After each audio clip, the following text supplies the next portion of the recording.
I think all of us know this. I don't know if anybody in this room that doesn't know this. How fleeting and quick and sudden life is. I want to read James 4:13 through 17, and we'll talk about it. Come now, you who say today or tomorrow we will go to such and such a city. Spend a year there, buy and sell and get or make a profit. Whereas you do not know what will happen tomorrow. For what is your life? It is even a vapor that appears for a little time and then vanishes away. Instead, you ought to say, if the Lord wills, we shall live and do this or that. But now you boast in your ignorance, and all such boasting is evil.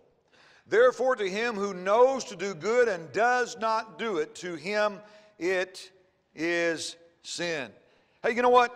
Nobody knows what will happen tomorrow. Just a couple of weeks ago, early on a Sunday morning, a very well-known multi-millionaire entrepreneur and basketball player, he didn't drive his car like most people do in California because of the time frame of getting around. And I've been out there. I spent a week out there one time, and the traffic is horrendous in and around Los Angeles. So having the money that he does, him and his group, his daughter, flew in the helicopter as they normally do. It was really foggy that day, and the pilot really shouldn't have gone into that terrain that he did, and he misjudged that mountain, and 9 lives perished in that accident. And I want to tell you something. When he and those other 8 folk got on that plane, not one of them knew it was their very last day. Not one of them. And they got up to do their regular activities,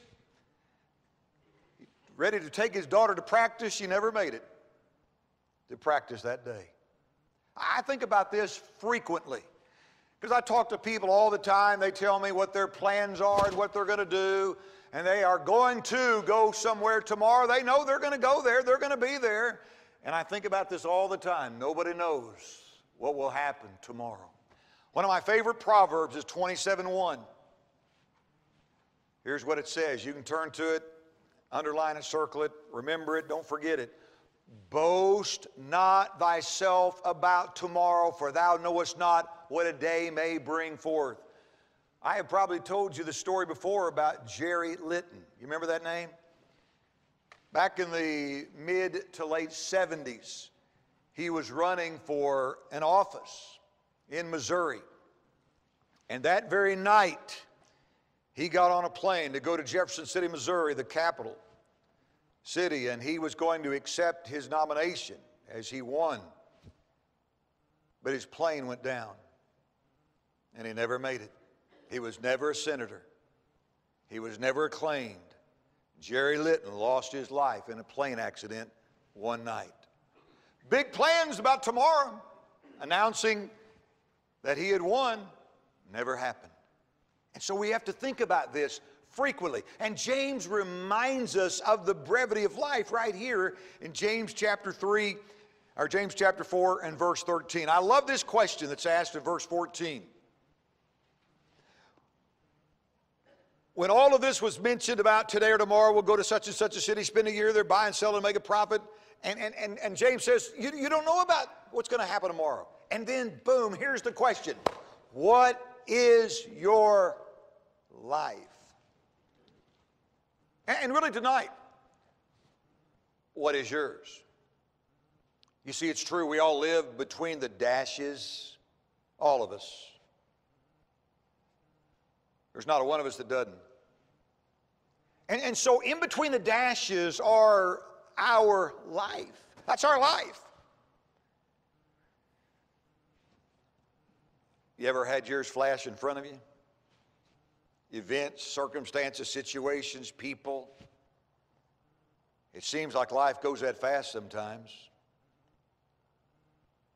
What is your life?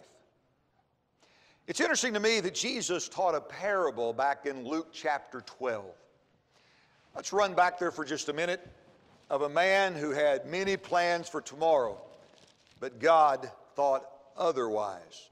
Matthew, Mark, Luke, chapter 12. Let's start in verse 15 and read through verse 21 and see if you don't recognize what we're talking about here. 12, starting in verse 15. Luke. He said to them, "Take heed and beware of covetousness, for one's life does not consist in the abundance of the things he possesses." So he spoke a parable to them, saying, "The ground of a certain rich man yielded plentifully." Watch this. "And he thought within himself." Now watch all of the guy had eye trouble, okay? Watch this. "What shall I do, since I have no room to store my crops?" So he said, "I will do this. I have no room to store my crops.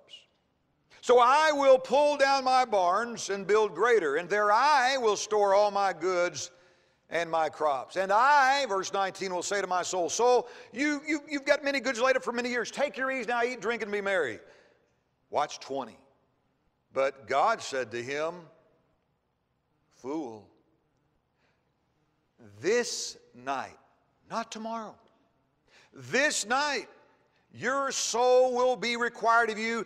Then whose will those things be which you have provided or acquired?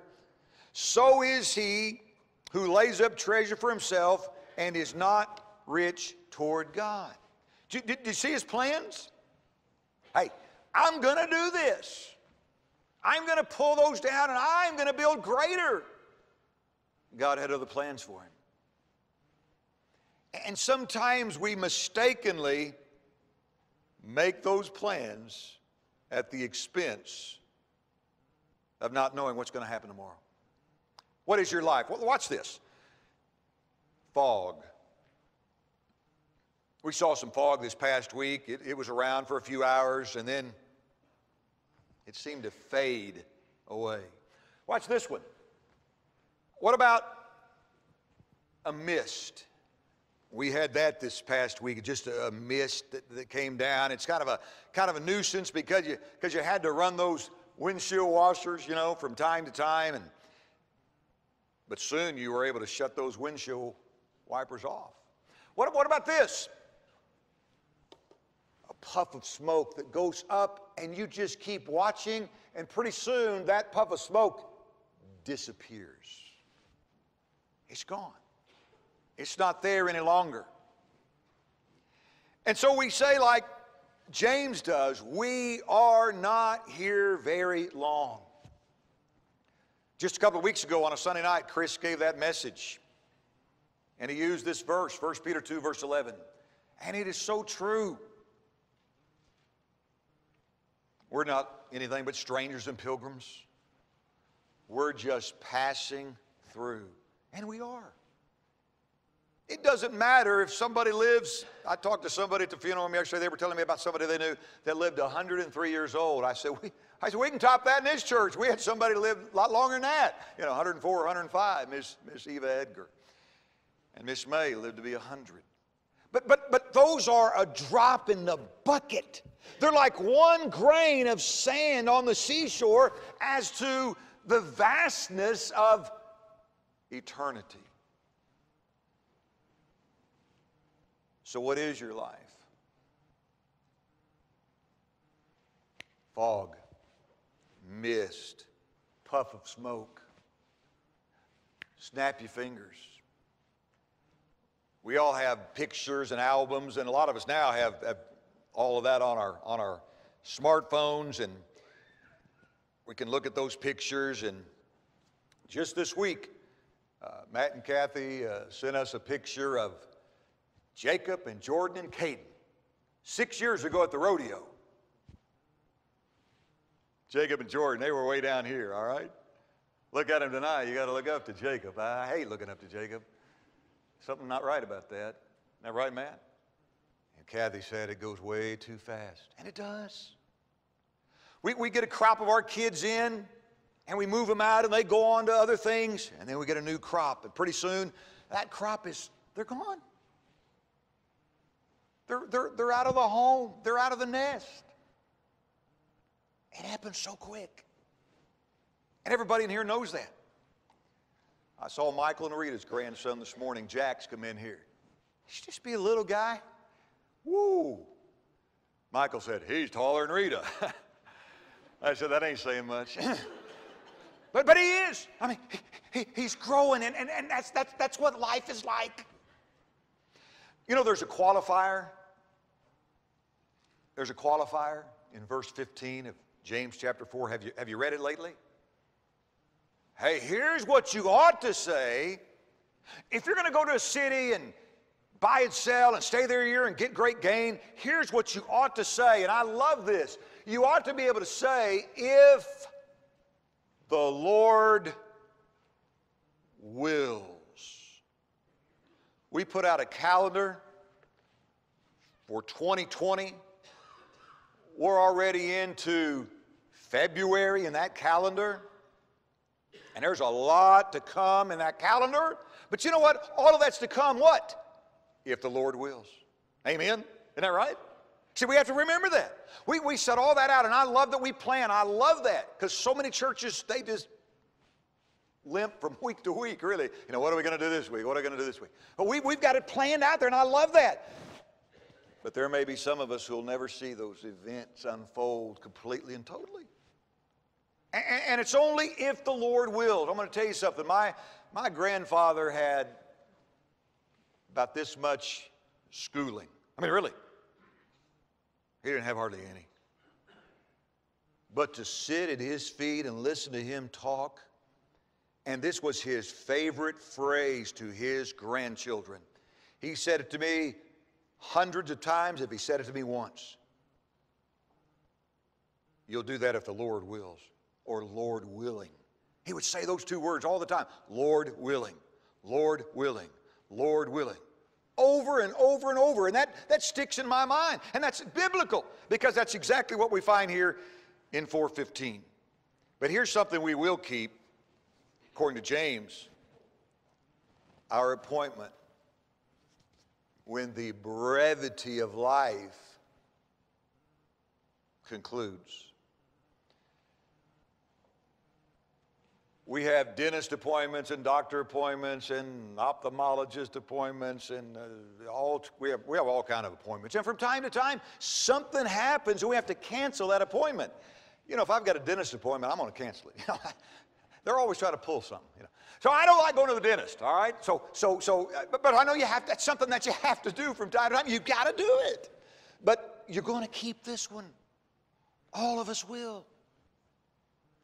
And so Hebrews 9:27 says, as it is appointed unto man once to die, but after this comes the judgment of God. We're all on a schedule.